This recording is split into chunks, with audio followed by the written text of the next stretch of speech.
ಈಗ ನನ್ನ ಜೊತೆ ಫೋನ್ ಲೈನ್ಸ್ ಅಲ್ಲಿ the very very pretty and strong independent ಸಾಕಷ್ಟು ಜನರನ್ನ ಮೋಟಿವೇಟ್ ಮಾಡ್ತಾ ಇರುವಂತ ಹೆಣ್ಮಗಳಲ್ಲಿ ಒಬ್ರು ಇವರು ಸಮೀರಾ ರೆಡ್ಡಿ ಇದ್ದಾರೆ. ಹಲೋ ಸಮೀರಾ ರೆಡ್ಡಿ ಅವರೇ, ನಮಸ್ತೆ. Good morning. Good morning. How are you?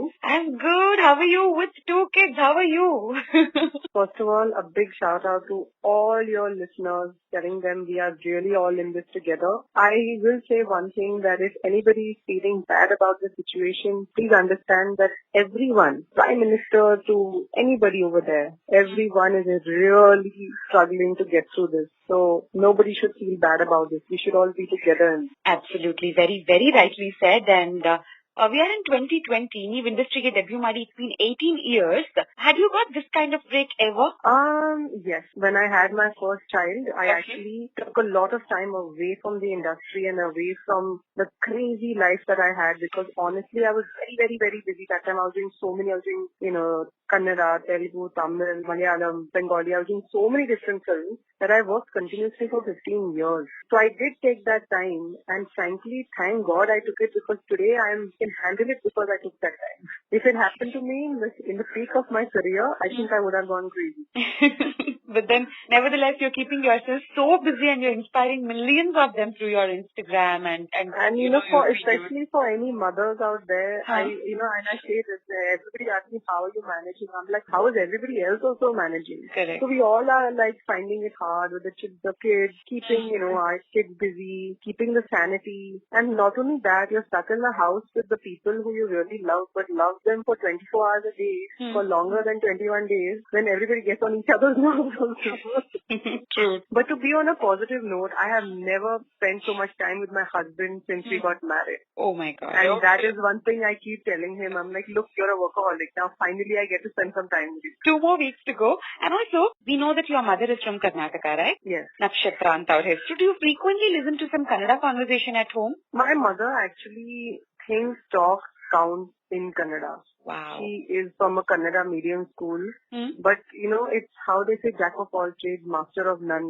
That's the problem, because we have so many languages in the house. Dad is talking Telugu, mom is talking Kannada and Konkani.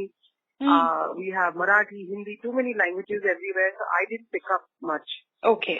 But then for all the Kannada audience out there, we saw you in Bharatanaika and you were so good in the movie. And we don't know much about how you got the role and offer. If you can please tell us. So at that time, honestly speaking, I had a couple of offers from Kannada, but I didn't have the time because I was doing too many films. And luckily I got that little space and I said yes to that, because I promised my mother. My mom had asked me, she said, look, you have to do one Kannada film. You did Telugu. You made dad happy. What about me? Oh. So frankly, I did it a lot to do with my mother, and she was so thrilled. She was so thrilled when I did that film. And I had really promised her many more, but then I got married and I got pregnant. Did she get to one? Maybe one day again. Yeah, of course. She saw the film and she loved it. Okay. She really, really loved it. Have you ever asked her who's her favorite actor or actress in Kannada? Not really. My mom just loves, watching films. So she's not really. She just frankly loves watching she watches Marathi. And the thing is, she watches a lot of languages because she knows a lot of languages. So she'll always be watching something or the other, but she has no favorite. Okay. But one thing that I will tell you is really special about Bangalore. It's actually where I met my husband and where we got together. We fell in love in Bangalore. Oh, really? So Bangalore has a very, very special space in my heart. It's very, very nostalgic. 10 years ago, I met him in Bangalore. Oh, that's amazing to know.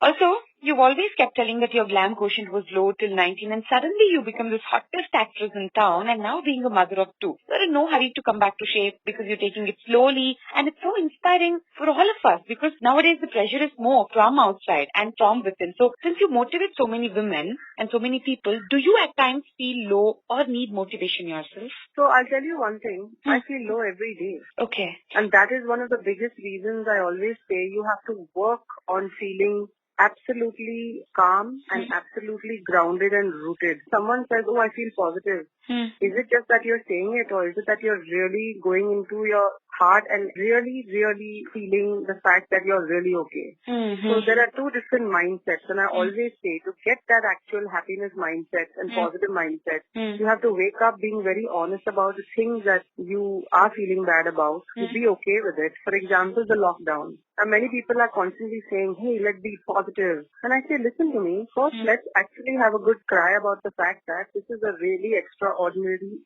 absolute crap situation. But we have to do it for the country, for mankind, for ourselves. It is almost like a movie that we're playing out here.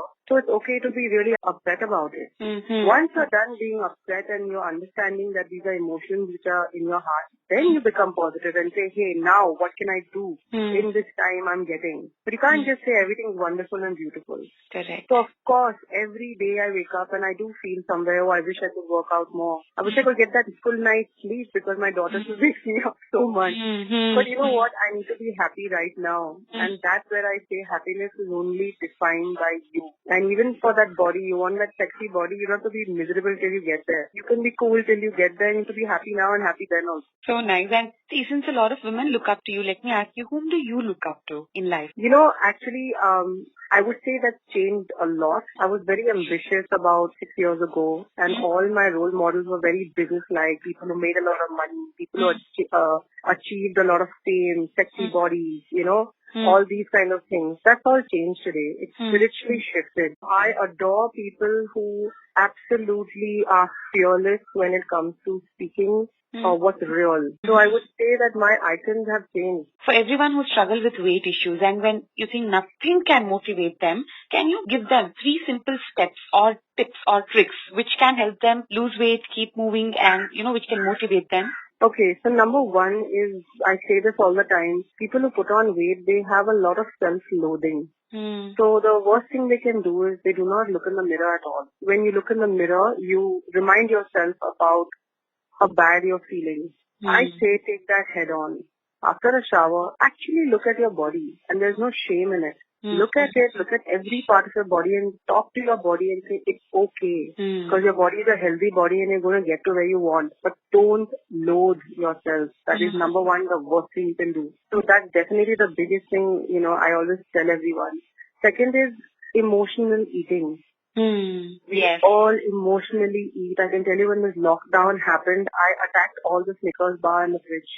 12 o'clock in the night, I got nervous. I didn't know what was happening and I just ate every little bar I could find in the fridge. And I immediately understand that when you emotionally eat, you have to understand you're emotionally eating. We don't do that. We just eat till we feel sick and then we feel bad. So I have a mechanism in place where when I'm emotionally eating, I stop and I ask myself, really, do I need to do this? And am I just covering up the fact that I'm scared, anxious, nervous? And the third thing is you define who you are. You define your happiness. You define your goals. You define your body space. So if somebody wants to tell you, whether it's somebody close to you in a family, if somebody's trying to shame you, whether it's on the internet, whether it's your friends, whether it's in your close circle, that's their problem. It's not yours. When somebody passes a comment, I always tell them that's your opinion. It's not mine. And just because you said it doesn't mean I'm it. So these are 3 very basic tools and I can guarantee you if you follow them, it will really work.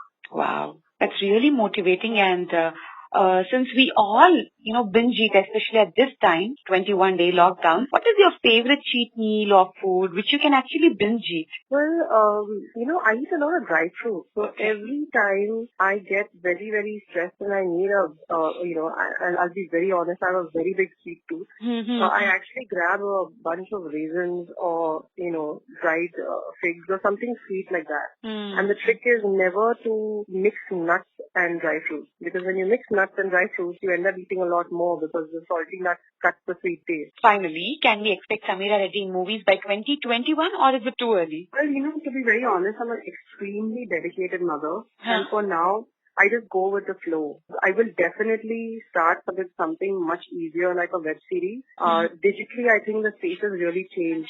So I would love to do things because I am very hands-on with the kids. I would love to do something which I can handle both ways. And definitely when it comes to a point, I would definitely like to come back into films because why not? Especially I keep seeing all these posts when, especially your Tamil fans, Varnamayiram is their favorite films and every time they watch the film, they tag you and with Such cute messages.